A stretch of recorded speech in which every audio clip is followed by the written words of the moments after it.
দেশের ঘরোয়া ফুটবল যেন অচল হতে বসেছে। 2024-25 মৌসুমে বাংলাদেশের প্রিমিয়ার লিগের দলবদল ছাড়াও বেশ কিছু বিষয়ে জটিলতা তৈরি হয়েছে। চট্টগ্রাম আবাহনী লিগ থেকে প্রায় নিজেদের সরিয়ে নিয়েছে। দেশের দুই শীর্ষ ক্লাব শেখ জামাল ধানমন্ডি ক্লাব ও শেখ রাসেল হীরা চক্র নাকি আসন্ন লিগে অংশ নেবে না বলে জোরে সোরে শোনা যাচ্ছে।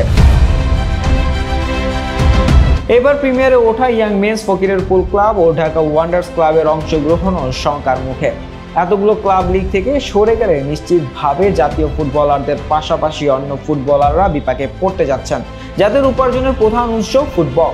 অনেক চুক্তিবদ্ধ খেলোয়াড়ের ভবিষ্যৎ এখন অনিশ্চিত। এই সংকট মোকাবিলা করতে একত্রিত হয়েছেন সব ফুটবলাররা। শনিবার 7 দফা দাবিতে বাফুফে ভবনে মানববন্ধন কর্মসূচি পালন করেছেন।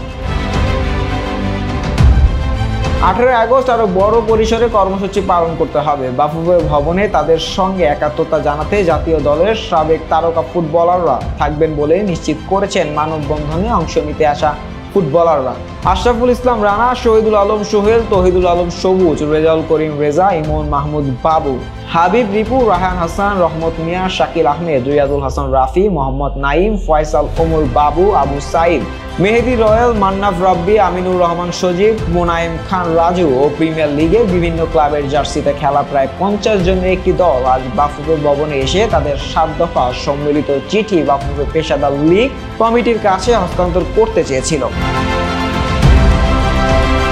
কিন্তু লীগ কমিটির প্রতিনিধিদের কেউ ভবনে না থাকায় তাদের দাবির চিঠিটি বাফুফের সাধারণ সম্পাদক ইমরান হোসেন তুষারের হাতে তুলে দেন খেলোয়াড়রা।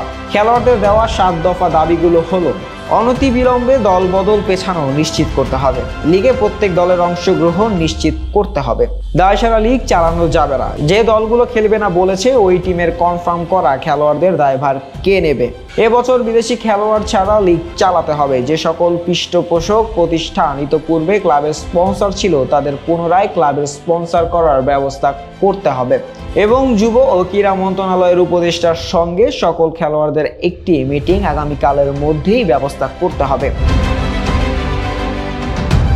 আমরা এখানে একত্রিত হয়েছি ফুটবল ফেডারেশনে আমাদের কিছু দাবি জানাতে। হঠাৎ করেই কিছু ক্লাব এবারের মৌসুমে দল করবে না বলে জানিয়েছে।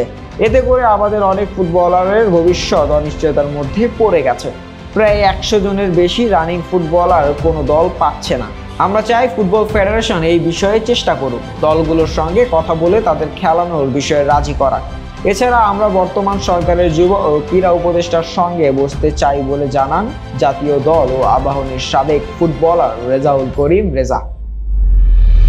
শাহরিয়ার আহমেদ জয়, ডেস্ক রিপোর্ট, আইকন স্পোর্টস।